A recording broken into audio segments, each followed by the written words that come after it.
brand deals? How do you integrate a brand deal into your videos? Know your audience, know what they would buy and represent, and it's not very hard to qualify what brands they already like and have an affinity for. You can run polls if you have 1,000 subscribers in your YouTube community tab. You can roll polls with 0 followers in Twitter, and you also probably, if you are the same audience as your viewers, you already know what brands you like and have an affinity for. I tell everybody, one of the first things you do is you make a Dream 100 list of the brands that you would say yes to without hesitation. You don't need to take every deal offered to you because maybe it doesn't check a box for you, maybe it doesn't resonate with your community. So make a list of 100 brands that are basically your whitelist, your Dream 100 list of like, if this person were to come to me, it's a yes. Now they may not come to you, so then also you have that list, now you're intentional. Go through the internet, go through LinkedIn and Twitter and find people who work at those brands, or go to the PR page of the website and find the marketing people at those brands, and then make it in an Excel document or in Notion and make a list of tying your Dream 100 list of brands to now a point of contact for those brands. Turn on notifications for those brands in all of your profiles, become their cheerleader for $0, retweet, like, share, comment on everything meaningful, and if you see someone who's sponsored by those brands already that you like, or if you find someone in your niche, find out who's sponsoring them, or find out who the brands you like are sponsoring, and then research what is already working in terms of influencer marketing. That's your answer. Higher level. Does that work for you? Oh, so yeah, it was a bit of a follow-up question, because you mentioned spokesperson.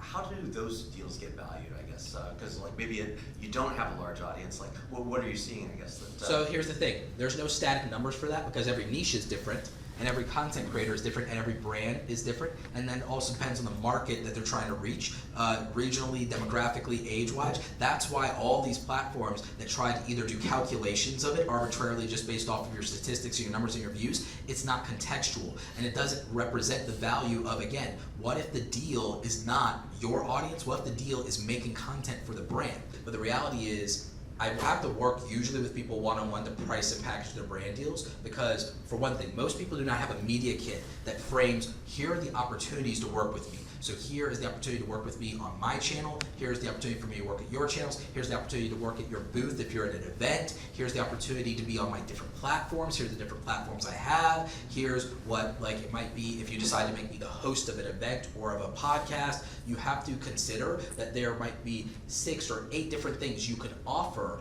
Those are all going to have different pricing. And it's going to be, oh, is it on my platform? Is it on your platform? Is it virtual, or is it in the real world? Because again, spokesperson. Then there's also licensing. Licensing can change the price of something, because if they want to have your stuff, it's one thing to commission you to make something. It's another to say, hey, we want to redistribute it, or we want to take it from here, and we want to take your stuff and we want to put it on TV, or hey, we want to use you in the print ads or the campaigns. That changes the negotiation. I'm altering the deal. Pray I don't alter it any further.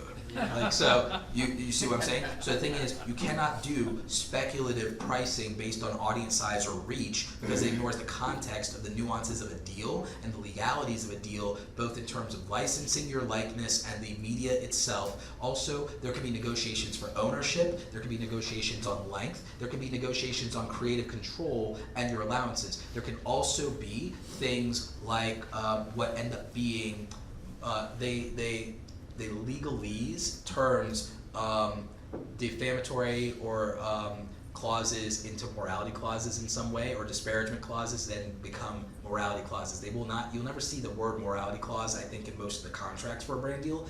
You'll see disparagement. So then, but that'll sneak in morality because it'll go, oh, anything that would reflect poorly on the brand. So then you need to understand, well, what are those boundaries? How much are you now infringing on me? So there might be a price there, or like, hey, so I'll take less money for more freedom or more control. So that's why you can never run one of these calculators on how much are my brand deals worth, because there's no algorithmic way to determine that. Right. I believe that brands want to work with people that they believe in, that share their values, and share their commitment to the customer. And when you can prove and validate that, you magically see that the budget increased somehow. So, again, build a real relationship. And the thing is, when you build a good relationship, you magically find that the price goes up.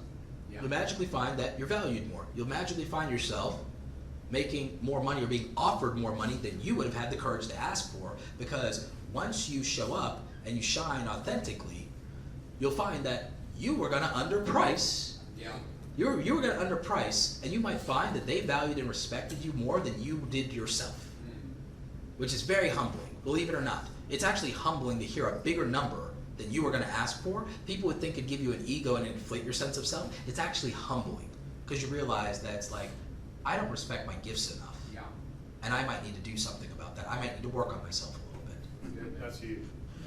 So that's what I got.